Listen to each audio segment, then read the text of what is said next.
Suara gong terdengar menggema hingga ke seluruh desa. Suara gong yang dipukul itu pertanda bahwa ada seseorang yang telah meninggal dunia di sana. Beberapa pemuda yang sedang duduk-duduk santai terlihat saling berpandangan satu sama lain. "Ada yang orang mati," ujar salah satu pemuda yang tampak dengan mata melotot saat itu. "Kita pulang aja yuk." "Nanti dulu," ujar salah satu pemuda yang masih membereskan tuak-tuak yang baru saja mereka keluarkan dari dalam jok motornya. "Apa kau mau bertemu dengan penghulu, ha? Aku tidak maulah. Ayo."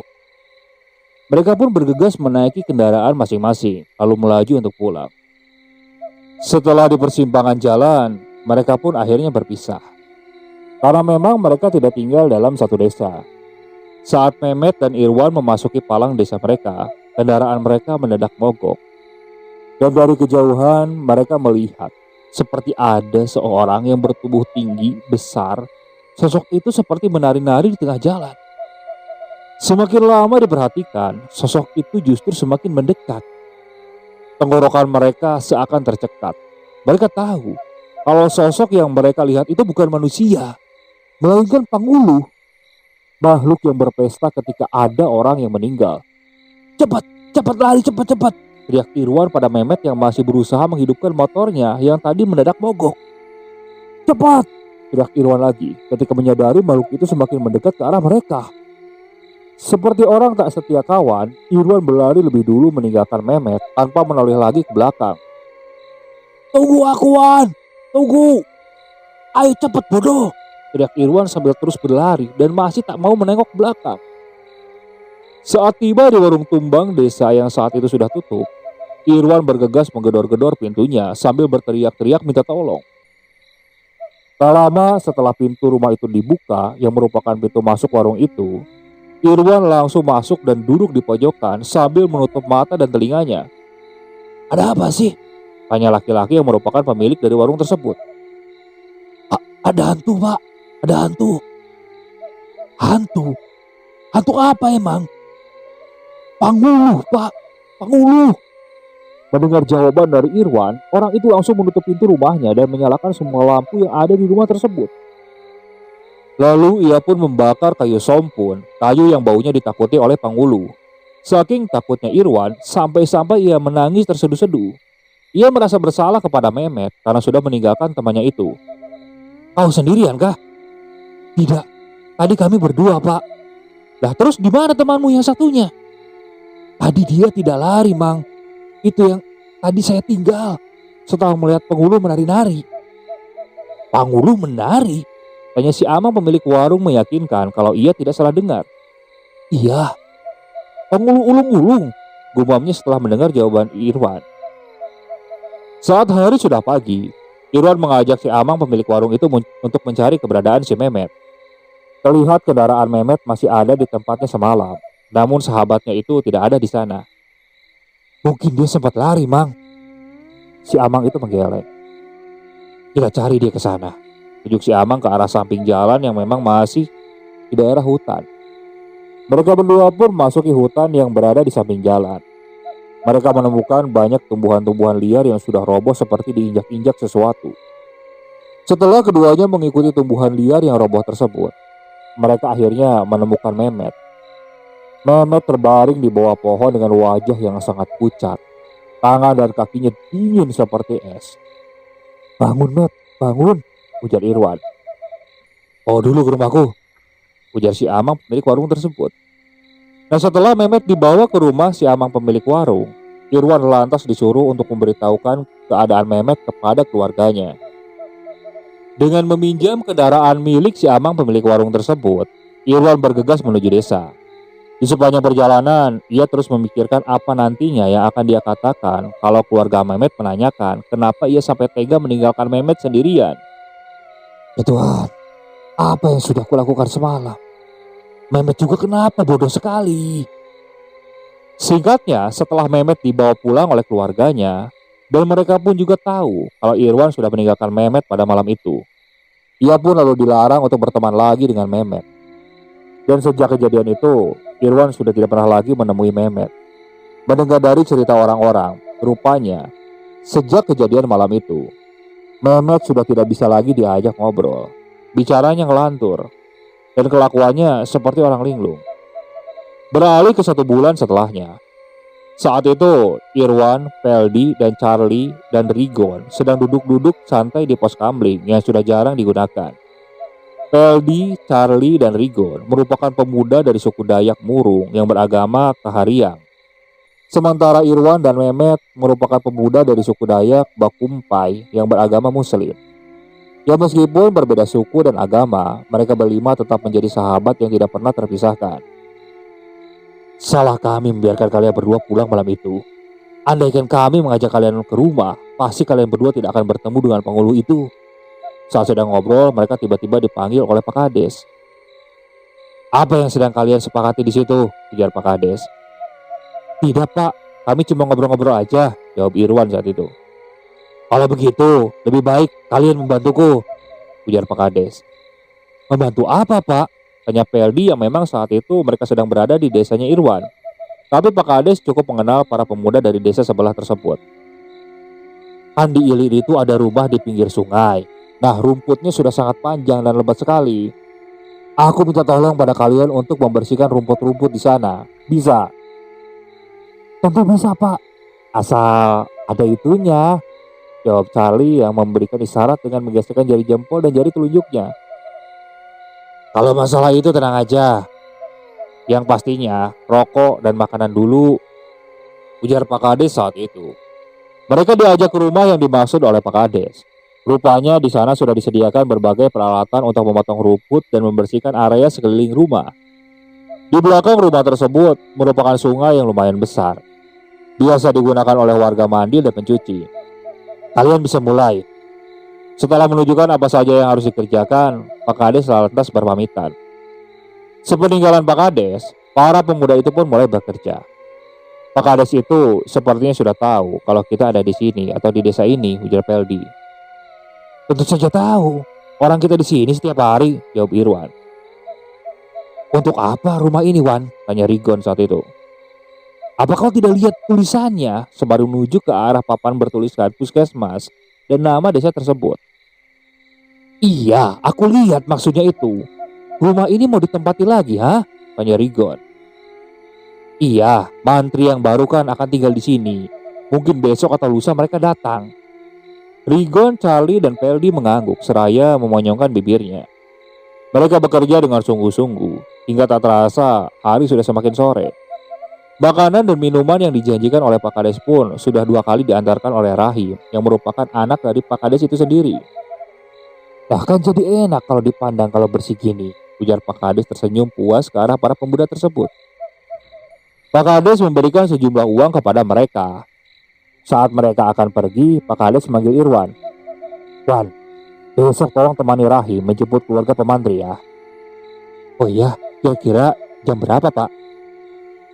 Mereka itu sampainya di pelabuhan sore juga. Tapi kalian nanti berangkatnya pagi-pagi, biar sampai di sana tidak malam, ujar Pak Kades.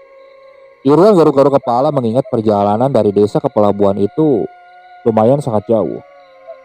Iya Pak, berarti nanti besok pagi saya datangi Rahim ke rumah. Ya. Keesokan harinya, setelah sarapan, Irwan langsung pergi ke rumah Pak Kades. Rupanya di sana Rahim sudah siap. Dan ketika Irwan sudah datang, mereka pun lantas pergi. Perjalanan panjang melewati sungai pun dimulai. Ada obrolan antara mereka berdua. Hanya suara mesin kelotok yang terdengar riuh membelah suasana tenang di sepanjang sungai. Singkat cerita, sekitar pukul 10 pagi, mereka akhirnya sampai di muara sungai. Setelah melewati muara, mereka pun mulai masuk ke sungai Barito. Kapal-kapal tongkang pengangkut batu bara terlihat berlalu lalang. Terlihat di pinggir juga ada rakit-rakit milik para penyedot emas. Tak lama kemudian, mereka pun akhirnya tiba di pelabuhan. Pelabuhan tampak ramai dengan orang-orang yang hendak pergi ke kota, kabupaten. Aduh, baru jam segini, masih lama lagi ya harus menunggu mereka, gerutu Irwan. Ya mau bagaimana lagi? Ayahku nyuruh kita berangkat pagi-pagi, jawab Rahim saat itu sembari mengeluarkan rokok dari dalam tas selempangnya. Minta rokokmu dong, Im, ujar Irwan. Cukup lama mereka menunggu kedatangan mantri. Irwan sampai ketiduran di pelabuhan tersebut. Hingga akhirnya sekitar pukul 4 sore terlihat dua orang laki-laki dan perempuan yang baru saja tiba. Keduanya tampak melihat ke sana kemari seolah mencari seseorang. Rahim yang baru saja mengeluarkan foto orang yang akan mereka jemput bergegas menghampiri keduanya. "Pak Mantri?" "Iya, kamu dari desa B?" "Betul Pak, kami ditugaskan untuk menjemput Bapak dan Ibu." "Oh iya iya iya, mari silakan, ke sini, kelotoknya." "Siapa namamu?" tanya Pak Mantri pada Rahim ketika mereka berjalan bersama. "Saya Rahim Pak, itu yang di sana teman saya, namanya Irwan." Pak Mantri mengangguk dengan bibir tersenyum. "Kalau nama saya Tajudin dan ini istri saya, Mariam." Rahim mengangguk, bibirnya tersenyum. Setelah mereka berada di dekat kelotok, Rahim dan Irwan langsung memasukkan barang-barang milik Pak Mantri ke dalam kelotok. Lalu setelah Pak Mantri dan istrinya naik, mereka pun berangkat menuju ke desa. Saat hari sudah mulai gelap, Rahim langsung menyuruh Irwan untuk memasang dan menghidupkan senter lampu yang ada di bagian depan kelotok. Saat senter dihidupkan, mendadak pemandangan di depan yang sebelumnya remang-remang kini menjadi terang benderang akibat cahaya lampu yang luar biasa terangnya tersebut. "Terang sekali ya," ujar Irwan seperti itu. "Memang, supaya tidak menabrak macam-macam," jawab Rahim setengah berteriak agar suaranya terdengar oleh Irwan. "Masih jauh?" tanya Pak Mantri pada Irwan. Melihat Pak Mantri seperti berbicara pada Irwan, Rahim pun langsung memelankan laju kelotoknya. Dengan begitu suara mesin pun mengecil. "Apa katanya?" tanya Rahim. "Katanya masih jauh nggak?" "Masih Pak, masih 1 jaman lagi." Pak Mantri mengangguk. Beliau sepertinya sudah sangat lelah. 1 jam pun berlalu. Mereka mulai memasuki desa. Dan tak lama kemudian, Rahim mematikan kelotoknya. Irwan langsung melompat ke lanting dan menahan agar kelotoknya tidak hanyut. Setelah itu, perlahan Irwan pun memundurkan kelotoknya untuk mengambil tali pengikat yang terpasang di bagian depan. Setelah tali pengikat ia dapat, Irwan langsung menarik maju cis tersebut. Kemudian ia mengikatkan tali kelotok pada paku O yang memang disediakan sebagai tempat untuk mengikat tali kelotok maupun cis. Setelahnya, barulah ia membantu Pak Mantri dan istrinya untuk keluar. Lalu mereka bergantian naik ke darat melalui tangga lempang. Pak Mantri sendiri terlihat kesulitan menaiki tangga lempang yang terbuat dari pohon bulat tersebut. Namun akhirnya Pak Mantri dan istrinya pun berhasil melewati tangga itu. Rahim mengajak mereka untuk ke rumahnya lebih dulu. Karena pesan ayahnya, Pak Mantri akan disuruh untuk menginap dulu di rumah mereka sebelum nantinya tinggal di rumah yang sudah disediakan untuk mereka praktek. Pak Kades menyambut Pak Mantri dan istrinya dengan sangat ramah. Beliau langsung disuruh masuk dan dijamu oleh makanan yang enak. Sementara Rahim dan Irwan disuruh untuk menaruh barang bawaan Pak Mantri ke dalam kamarnya yang sudah disediakan. "Dim, aku mau pulang saja ya. Mataku sudah ngantuk sekali," ujar Irwan setelah selesai. "Kamu gak makan dulu?" "Aku nanti makannya di rumah saja." Rahim mengangguk dan mengantarkan Irwan hingga ke depan pintu. "Hati-hati ya, takut ada penghulu." "Kamu jangan begitu. Takutnya sumpah serapamu itu keluar nanti." Rahim tertawa terbahak-bahak dan langsung menutup pintu rumahnya. Sementara Irwan berlari agar lebih cepat sampai ke rumahnya. Acara perkenalan mantri baru yang diadakan oleh Pak Kades itu tampak ramai. Banyak anak-anak dan orang tua yang datang untuk melihat Pak Mantri yang baru bertugas di desa mereka tersebut. "Bagaimana Pak Mantri?" tanya Pak Kades saat mereka mengantarkan ke rumah sekaligus tempat praktek yang sudah disediakan. "Wah, bagus Pak. Sudah rapi sekali. Saya tinggal ngisinya saja ini ya," jawab Pak Mantri sambil tersenyum. "Syukurlah kalau Pak Mantri memang senang. Silakan Pak, istirahat dulu. Nanti kalau ada apa-apa, datangi saya saja," ujar Pak Kades sebelum berpamitan pulang. Malam itu tidak seperti biasanya. Cuaca terasa sangat dingin, menusuk hingga ke tulang. Padahal malam itu cukup cerah dan tidak ada tanda-tanda mau hujan.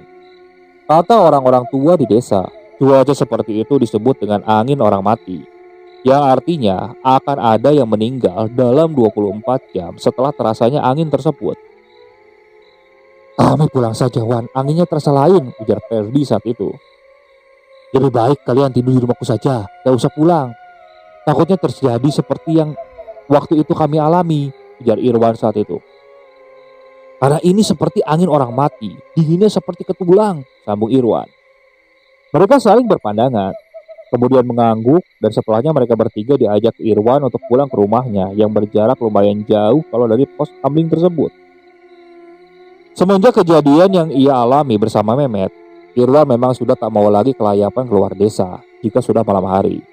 Dan sekarang teman-temannya dari desa sebelah itulah yang datang dan selalu berkumpul.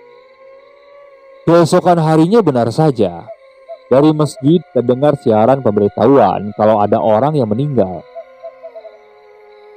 Mia istrinya Tapau itukah, Mah? Tanya Irwan pada ibunya yang sedang memasak sarapan di dapur. Iya, memang siapa lagi? Hamil tapi seperti orang tidak hamil. Kesana kemari tidak bawa persiapan dan membawa penangkal makhluk halus yang biasa dibawa orang hamil di pedalaman sana. Saat dinasehati, dia selalu bilang, saya tidak percaya tahayul. Jadi itulah, makan saja tahayulnya, jawab Ibu Irwan dengan nada ketus. Keterlaluan sekali buku ini, Ibu Irwan saat itu. Lah, yang kau katakan itu benar. Kita ini tinggal di desa yang banyak sekali pantang larangannya. Kalau kamu tinggal di kota, walaupun kamu telanjang, tidak akan ada penghulu maupun kuyang yang akan mengganggu kamu. Ujar ibunya seperti itu. Irwan hanya bisa garuk-garuk kepala mendengar perkataan ibunya. Ya walaupun cara ibunya berbicara itu sedikit kasar, tapi semua yang dimaksudkan ibunya itu memang bertujuan untuk menjaga diri, agar tidak menganggap remeh hal-hal yang di luar nalar seperti penghulu maupun hal lainnya. Bangunkan teman-temanmu itu, ajak mereka makan, aku mau pergi dulu ke Mia. Iya bu, ayah kemana? Tanya Irwan seperti itu. Mandi ke sungai. Nah setelahnya, ibunya Irwan ini pergi. Mereka pun makan bersama-sama. Ikan asin, sambal bawang ganda, dan sayur oseng pakis yang dipasak oleh ibunya Irwan sangat nikmat saat itu. Teman-temannya saja sampai nambah nasi berkali-kali. Ada orang mati, ujar Irwan seperti itu. Hah, siapa? Tanya Rigon. Orang hamil. Ekspresi Rigon, Veldy, dan Charlie langsung berbeda mendengar jawaban yang keluar dari mulut Irwan. Mati saat melahirkan kah? Tanya Veldy. Enggak lah, aku sering melihatnya. Sepertinya kehamilannya itu belum begitu besar. Kata ibuku, itu karena dia ini tidak percaya dengan penangkal yang biasa dibawa oleh ibu hamil di sana. Seperti itu. Berarti karena gangguan ya? Tanya Rigon. Iya. Ya itu, kita ini tinggal di tempat yang banyak penghulunya. Memang susah. Intinya, jangan ngeyel kalau dinasehati. Selagi nasihat itu bagus, turutin saja. Karena beda daerah, beda juga pantangan dan larangannya, ujar Charlie berkata. Benar katamu itu. Nanti malam, sudah pasti banyak penghulu berburu, ujar Pedi sembari kedik ngeri. Sudah jelas itu, jawab Irwan menegaskan. Malam harinya, saat mereka sedang makan malam, Irwan bertanya. Dia meninggal kenapa bu? Tanya Irwan kepada ibunya. Katanya darahnya tidak mau berhenti keluar setelah ia buang air kecil malam itu. Kena gangguan penghulu itu, ujar ayahnya Irwan. Iya, katanya dia berteriak saat didatangi oleh suaminya. Dia bilang ada yang menggigit kelaminnya, dan setelah itulah darah tidak mau berhenti keluar. Irwan begitu ngeri mendengar cerita dari ibunya. Tiba-tiba terdengar seperti ada sesuatu jatuh di atap rumah, lalu berlanjut seperti suara mirip kerbau di belakang dapur. Tenggorokan Irwan seperti tercekat nasi yang hendak ia suap. Ia letakkan kembali dalam piring. Bu, jangan takut. Mereka tahu kalau kamu takut. Nanti kamu malah ditakut-takuti mereka, ujar ayah Irwan berkata. Ya. Di Puruk Jauh ramai acara dangdutan ya, ujar Irwan berusaha mengalihkan pembicaraan. Acara apa? Orang dangdutan, ditambah banyak yang jual makanan. Ayahnya langsung menghela napas panjang menatap Irwan. Ia tahu kalau apa yang dikatakan Irwan itu hanya alasan saja supaya ia tidak dianggap takut. Lagi-lagi terdengar suara seperti ada yang melompat-lompat di atap rumah mereka, hingga membuat Irwan langsung merapatkan tubuh pada ibunya. Dan saat itu, ayahnya langsung memarahi Irwan supaya tidak takut. Tak berapa lama suara itu langsung menghilang. Malam itu, Irwan sengaja tidur di depan kamar orang tuanya, sebab pengalamannya bersama Matt itu benar-benar membuatnya takut setengah mati. Amang Iyai ditemukan di bawah pohon getah yang sudah dalam keadaan tubuh setengah kaku, seperti stroke. Orang-orang yakin kalau beliau habis diserang Pangwulu saat sedang menuri atau menyadap, ujar Bani. Waduh, kenapa? Anaknya tidak ada yang melarang orang tua itu untuk menyadap karet. Padahal mereka tahu sendiri kalau di kampung sedang ada yang meninggal, ujar ayahnya Irwan. Kata anak-anaknya sudah dilarang, Mang. Tapi beliau hentang keras kepala dan mereka memaksa untuk pergi ke kebun karet. Irwan yang sedari tadi menguping di balik pintu pun bergidik ngeri. Mendengar ada serangan Pangulu lagi membuat Irwan semakin ketakutan. Lalu bagaimana keadaannya? Sudah dibawa ke rumah sakit di Muara Tewe. Paling saat ini masih dalam perjalanan. Saat Irwan sedang memberi rokok di warung, ia pun mendengar kalau Ucu atau Bibi pemilik warung semalam juga mendapat gangguan dari Pangulu. Yang kulihat semalam itu tergiling berputar-putar di tanah, lalu naik ke atas pohon. Dia berayun-ayun di dahan. Ceritanya pada salah satu ibu-ibu yang sedang membeli beras di sana. Pangulu semakin menjadi-jadi di sini. Setelah kematian Ulak Sudin, biasanya almarhum itu yang memburu Pangulu. Bahkan banyak Pangulu yang mati karenanya. Hingga pas pulang, Irwan pun bertanya kepada ayahnya. Ya, Ulak Sudin itu kakaknya ayah kan? Iya, itu kuburannya ada di kebun karet di atas desa. Memangnya kenapa? Irwan lalu menceritakan apa yang dia dengar dari orang-orang di warung tadi. Memang benar begitu. Dulu, waktu masih kecil kamu, yang jaga itu ulangmu, yang desa ini dari Pangulu. Sayangnya, Ulak sudah meninggal. Andai saja Ulak masih ada, desa ini pasti aman. Irwan hanya tertunduk saat itu. Tapi, kau pun bisa melakukan apa yang Ulakmu lakukan, Wan. Irwan langsung berlinding ngeri saat itu. Yang benar saja, yang ada aku yang mati karena ketakutan duluan ya. Pangulu itu tahu kita takut atau tidak padanya hanya dari bekas jejak langkah kita. Kalau kita berani, maka jejak kaki kita itu akan terasa panas. Dan sebaliknya jika kita takut. Pangulu yang paling kuat itu adalah Pangulu ulung-ulung. Pangulu yang terus menari saat mendengar suara gong kematian. Dia bisa menyerang kita melebihi pangulung binatang lain. Wujud Pangulung ulung-ulung itu seperti manusia. Semakin kamu melihat tariannya, maka tubuhmu akan semakin lemas. Kamu tidak akan bisa melari kalau terus memperhatikan tariannya.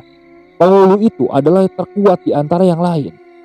Tapi beruntungnya, Pangulu ulung-ulung hanya ada kalau yang meninggal adalah orang Kariang atau Kristen.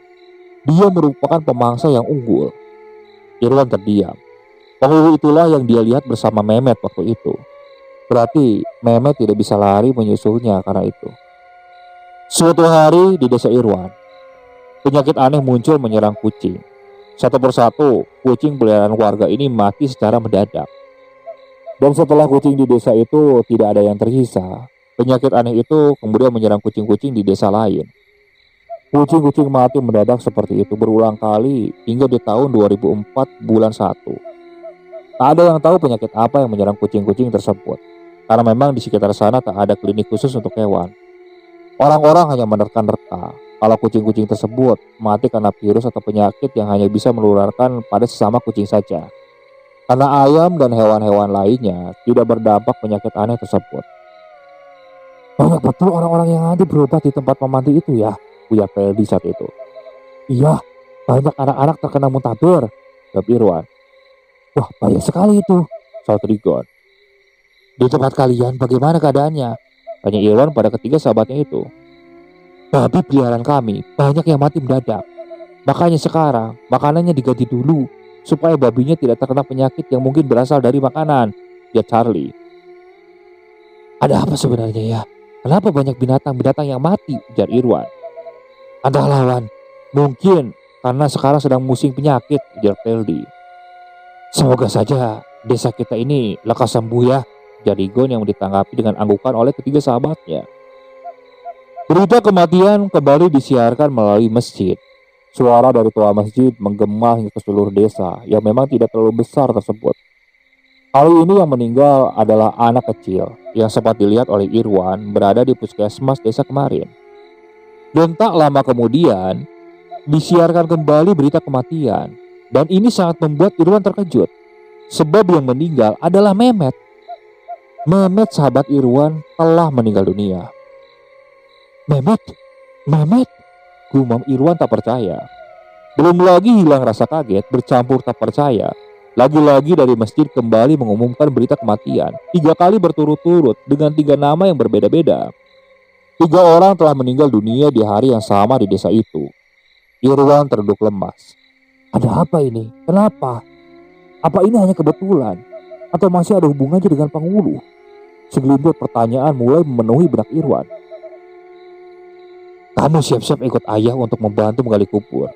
Orang-orang pasti kesulitan karena ada 3 sekaligus yang meninggal di hari yang sama, ujar ibunya Irwan saat itu. Aku akan membantu ke rumah Mehmet. Gak usah ke sana. Bantuanmu juga pasti tidak akan diterima, ujar ibunya melarang. Tapi Bu, jangan keras kepala. Kamu tidak ingat bagaimana mereka menyalahkanmu apa yang terjadi pada Mehmet, ha? Padahal itu bukan sepenuhnya salahmu. Kamu sudah mengajaknya lari, tapi dia tidak menghiraukannya kan? Irwan terdiam. Ia akhirnya mengangguk menuruti perkataan ibunya. Hari itu tampak benar-benar sibuk dengan 3 kali acara pemakaman. Entah kenapa mereka meninggal. Benarkah yang kudengar itu, Wan? Tanya Peldi mewakili 2 sahabatnya yang baru saja tiba di rumah Irwan malam itu. Iya, aku tak kesana karena dilarang ibuku, kata Peldi, Charlie, dan Rigon tampak berkaca-kaca. Mereka terlihat begitu sedih dengan meninggalnya Mehmet. Terlebih lagi, Irwan yang terus menyalahkan dirinya dengan apa yang menimpa Mehmet hingga membuatnya meninggal. Kamu tak bisa menyalahkan dirimu sendiri, Wan. Kita semua bersalah dalam hal ini. Dan aku yakin, Mehmet tak menyalahkan kita. Semuanya terjadi tanpa kita duga. Tiba-tiba terdengar dari jalan depan rumah, orang-orang berlarian melewati rumah Irwan. Peldi yang saat itu duduk di depan pintu langsung berdiri untuk memeriksa apa yang membuat orang-orang itu berlari. Ternyata ada kebakaran. Kebakaran! Teriak Peldi membuat teman-temannya langsung bergegas menghampirinya. Walau api semakin besar, orang-orang berusaha memadamkan api dengan cara manual tanpa bantuan damkar. Mereka bergotong royong membentuk barisan dengan cepat menimba air dari sungai untuk disiramkan ke api. Jantung Irwan seakan berhenti kalau melihat api yang berbentuk seperti wajah tengah tersenyum. Beberapa kali Irwan mengusap matanya, namun api itu berbentuk wajah itu masih tepat ada di atap rumah yang terbakar. Kalian lihat api itu? Bentuknya mirip dengan wajah yang menyeringai, ujar Irwan menunjuk ke arah api. Tetapi teman-temannya ini tak ada yang melihat. Hanya Irwan saja yang melihat hal itu. Ada apa-apa? Ayo cepat bantu mereka, ujar Peldi. Mereka ikut membantu orang-orang untuk memadamkan api, dan berkat kerjasama hebat warga di sana, api pun berhasil dipadamkan. Beruntungnya, rumah di sana tidak saling berdekatan, jadi api tidak mudah menyebar. Anakku masih di dalam, isak seorang perempuan terisak dengan keadaan tubuh yang lunglai.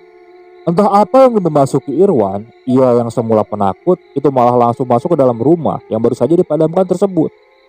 Beberapa balok yang tadi sempat dilahap api roboh begitu Irwan menginjak lantainya yang sudah rusak.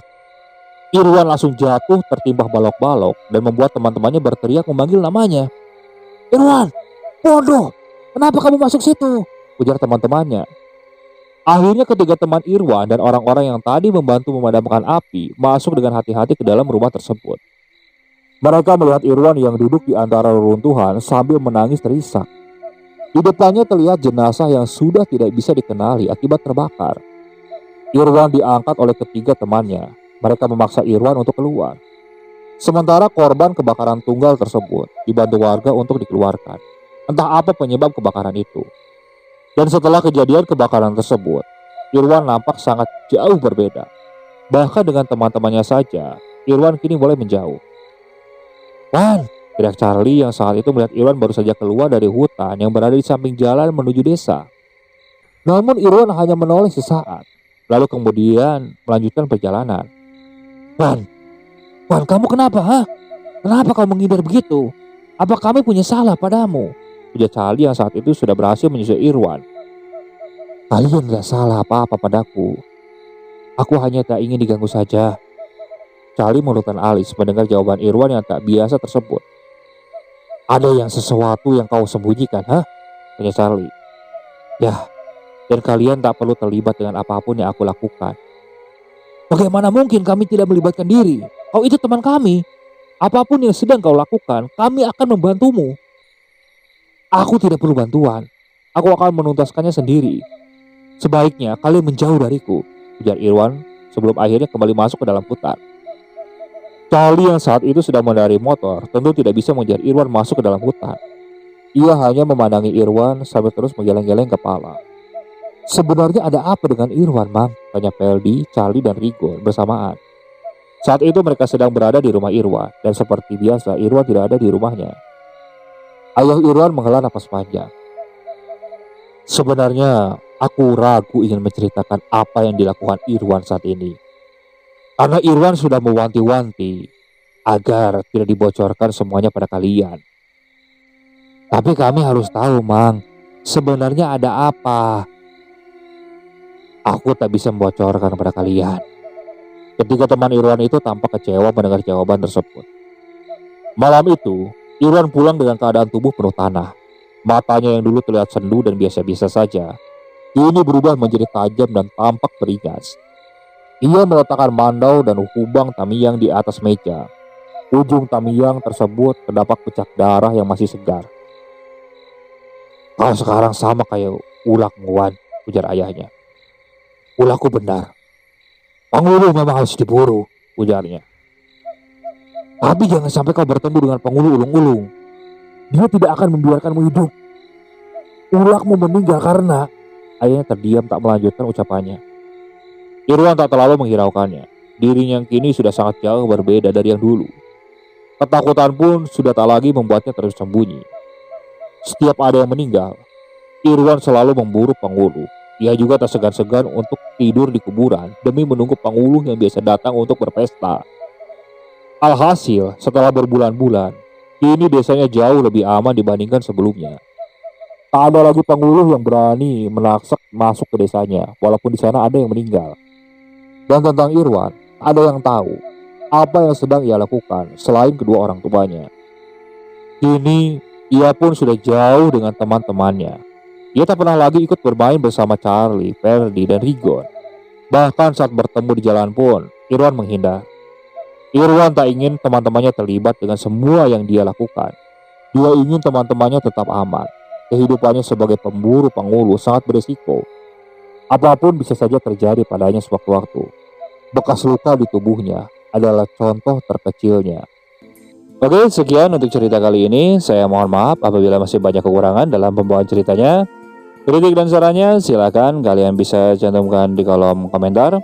Tak lupa saya juga ucapkan terima kasih kepada narasumber yang sudah membagikan kisahnya, termasuk para penonton yang sudah mampir dan mendengarkan cerita dari channel Rentera Keramat ini. Semoga kalian selalu diberikan kesehatan, dilancarkan rezekinya, dan dijauhkan dari musibah. Terus ikuti cerita yang dibawakan oleh channel Rentera Keramat ini. Assalamualaikum warahmatullahi wabarakatuh.